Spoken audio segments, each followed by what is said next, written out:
Still, my body felt uneasy. Out loud, I called, "Who's there? Whoever it is, show yourself. I know you've been following me." My voice echoed, but no one answered. Then, the eerie sound of bells rang again. I made up my mind to leave. But as I turned around, my body suddenly locked in place. I couldn't move, as if frozen, paralyzed. Then I heard it cries. The cries of lost children, their voices overlapping, calling for help. Terrified, I wanted to run away, but I couldn't. Then, out of the corner of my eye, I saw it. A giant tree with a bloody crimson rose caught my attention. I felt pulled toward it by some unknown force. And strangely, I could move again. Like a butterfly caught in a spiderweb, I felt lost in the rose.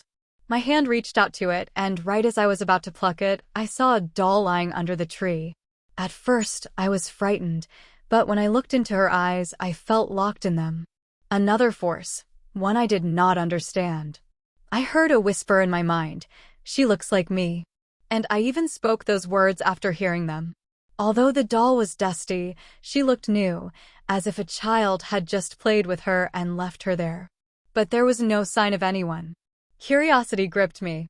What is a doll doing here, in an abandoned playground, that no one ever visits?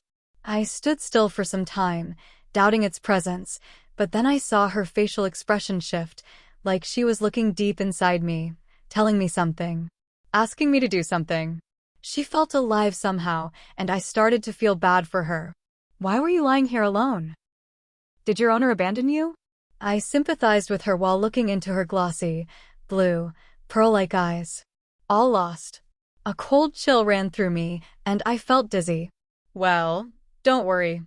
I will be your friend and take you home with me." And unconsciously, I made a promise to never leave her. Then, suddenly, I woke up again. But instead of putting the danger in my hands away, I smiled at her as she smiled back. Or at least, that's what I felt. As I held the doll in my hands, I felt someone approaching me from behind. I looked left. Right. No one. But when I looked back at the doll, the presence returned.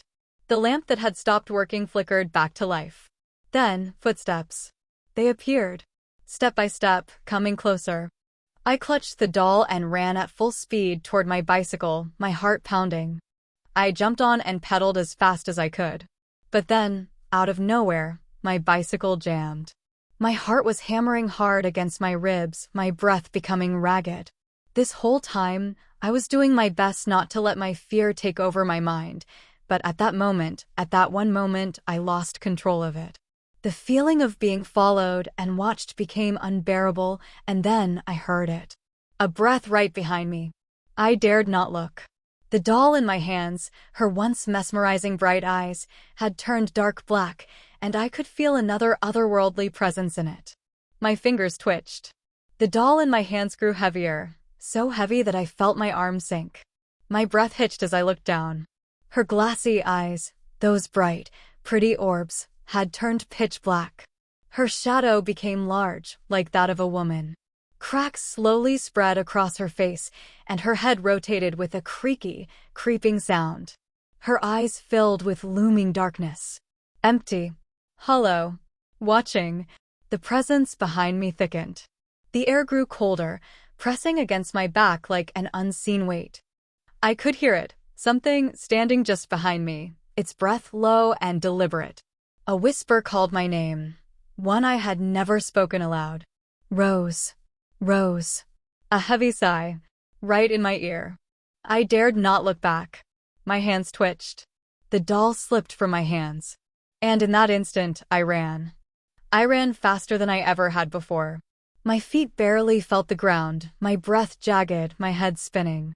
But something was wrong, my body felt heavier, my mind clouded. The sound of bells tolled in my ears, distant yet deafening. My chest felt crushed, my vision blurred. The air around me thickened with something unseen, something watching. Then a whisper. Not outside, but inside me. A foreign voice, muffled yet clear. A creeping sound crawling against my mind.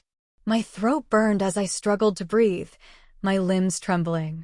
The night air wasn't just cold, it was alive, wrapping around me like unseen fingers. I was being followed. but I refused to look back. I gritted my teeth, forcing myself to focus. I needed to get home. I needed to get home. In my heart, I began to recite verses from the Quran, my lips moving without sound. My mother always told me that faith was my shield, that nothing could touch me if I held onto it. The presence behind me lurched forward. I started hearing the wails of children again, echoing through the playground. The sound of haunting footsteps became clearer and clearer. I could hear every step and feel a heavy presence washing over me, but I saw nothing. I felt it. A force, an invisible weight pressing against my back. My entire body shivered violently, sweat rolling down my skin in icy streaks. Voices began coming from behind me. "You can never leave us. Rose. We will always be together. Come play with us." It was difficult to walk. The tall green grass felt sharp, as if it was leaving scratches. But I didn't stop. I didn't stop until I saw the faint glow of my house in the distance.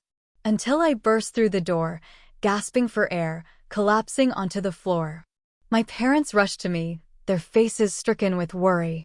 And when I told them what happened, every detail, every shadow, every whisper, their expressions turned grave. Then, the scratches appeared. Long, jagged lines etched across my arms, deep and burning, as if unseen nails had raked across my skin. The lights flickered. The air in the house grew heavy, dense with something unnatural. We weren't alone. I suffered for hours that night, and from then on every day invisible sharp nails dug into my skin, leaving unbearably burning deep scratches that were the start of a horrible nightmare and the beginning of my suffering. I would sometimes find myself sleeping in the storeroom at night, and sometimes laughing with an unsettlingly creepy grin. All by myself, sitting alone in my room on my bed. My reflection in the mirror wouldn't always follow my movements, wearing a very evil look. My parents tried getting in touch with an Islamic scholar to ask for help, but it became difficult. Our neighbors were too afraid to say anything listening to our story and kept their distance from us as my condition got worse day by day. And I always had an invisible, cruel entity with me, torturing me and awaking countless fears in me. The doll I thought I had left there would I from time to time see in the closet of my dolls, sitting in the center as the dark shadow under her blackened eyes deepened and whispers of someone calling my name in a heavy voice echoing. It also entered my dreams and exhausted me. Finally, after countless attempts, Mother and Father got in contact with one and called him home because of the worsened situation. When the Islamic scholar came to our home, my parent told him everything. The Islamic scholar's face remained calm as he listened to my story. He nodded solemnly and turned to my parents. "This is not an ordinary affliction. It is beyond mere fear or imagination. The entity attached itself to her the moment she made that promise to the doll. We must act swiftly." With that, he began preparing for the ruqya, the spiritual cleansing. He instructed my parents to remove any dolls from my room and bring a large container of water. He recited powerful verses from the Quran, his voice steady and unwavering. As he did, an unnatural weight filled the air.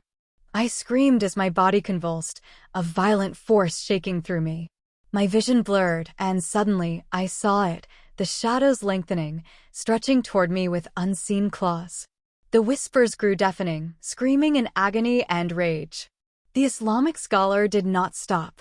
He placed his hand on my forehead, reciting Ayat al-Kursi, Surah al-Falaq, and Surah an-Nas repeatedly.